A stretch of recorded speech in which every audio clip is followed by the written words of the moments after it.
বন্ধুরা, আজকে আমি ছোট বাইল্লা মাছ রান্না করব পেঁয়াজ দিয়ে, টমেটো, আলু দিয়ে।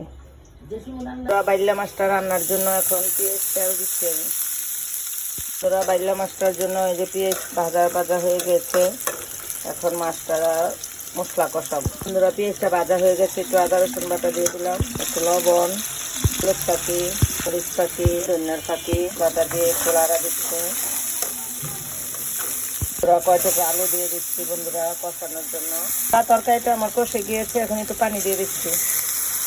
এখন আমি মাছটি দিয়ে দিচ্ছি সুন্দর করে, মাছ কিলে দিয়ে দিচ্ছি। বন্ধুরা, টমেটোটি দিয়ে দিচ্ছি, শীতের দিনে টমেটো অনেক স্বাদ। বন্ধুরা, মাছটির উপরে টমেটোটি দিয়ে দিচ্ছি সুন্দর করে, এখন একটু ঢেকে দিচ্ছি।